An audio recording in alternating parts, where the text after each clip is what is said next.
What is up, everybody? Welcome back to my channel. Today we're here at Lake Julian Disc Golf Course for another Formwork Friday, and we have methods, so obviously backhand formwork.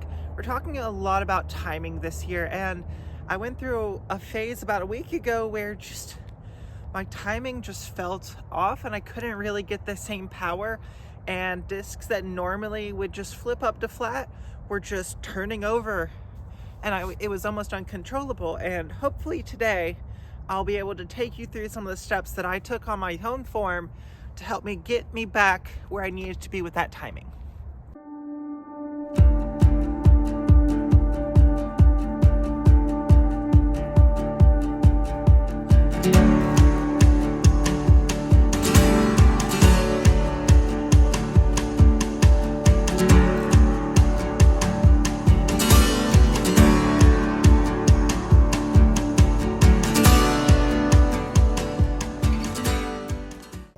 Going to be just a lot of throwing and explaining, so we're just going to get into it. I'm going to start off with just a throw to see where I'm at for today, to make sure my timing is on before I start to mess with anything.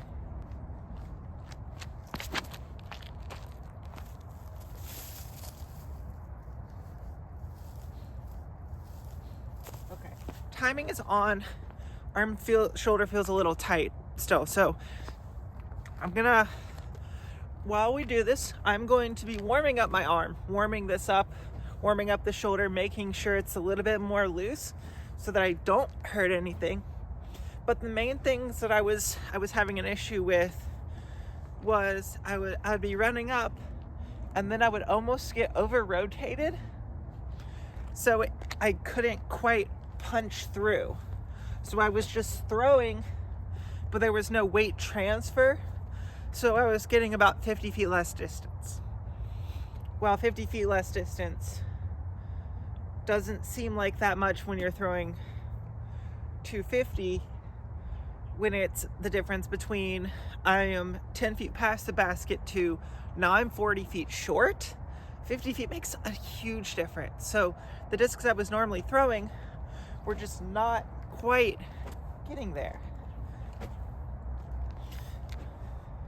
So how did I fix it? How did I, in my brain, tell myself this is what I need to do? First, I started off by basically just starting to run. Like, my hips aren't getting into it. My hips aren't firing. My legs haven't woken up yet, I guess.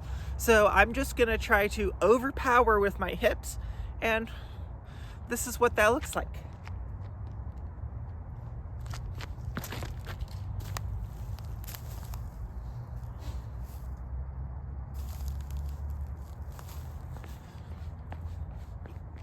Instead of focusing on this power throw, I focused on punching this leg forward, and suddenly I'm able to clear my hips and actually transfer my weight.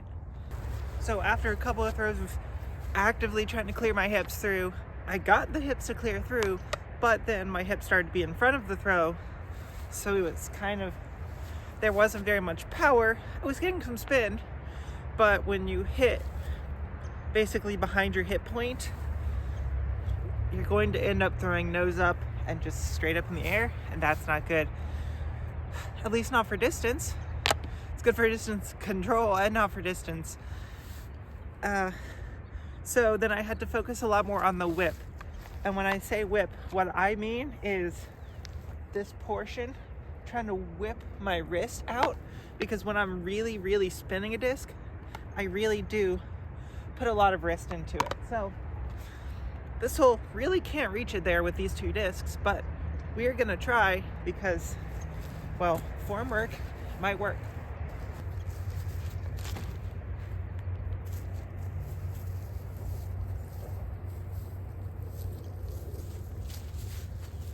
That one is a good bit straighter than this one. This one might fade back.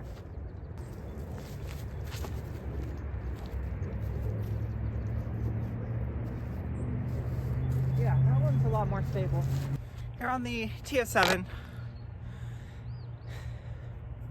what I got into there, I had gotten my hips through, I'd gotten my arm to finally start to come through, but my release point was still kind of here, not where I normally feel it, about here. So how do you speed up your hand if everything else is hitting at the right point? How do you speed your hand up? So I just did the same thing that I talked about before. Started doing this and then whipping, trying to whip the hand through so that it wouldn't make this noise, but it would make, the faster you go, a little bit more snappy. A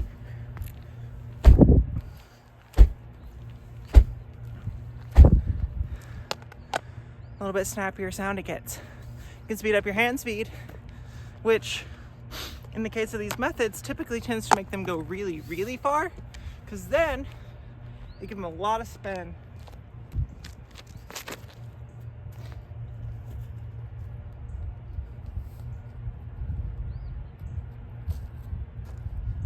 If you can get your hips firing, your arm firing, and your hand firing at the right timing, disc golf suddenly feels a lot easier.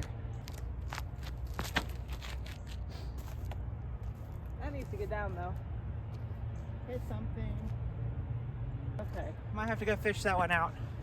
But see what I'm trying to get at? If you get everything hitting at the proper timing, man, the timing is everything. It doesn't matter how hard you're trying to throw it. If your timing is off, your throw is just gonna be off. Got it. My feet are still wet though.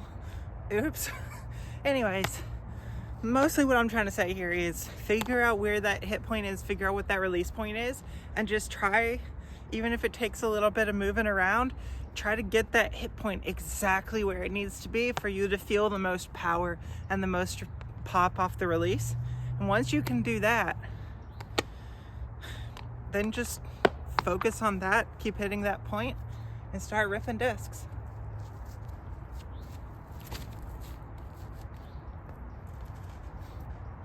Yeah, barefoot on tee pad, not comfortable.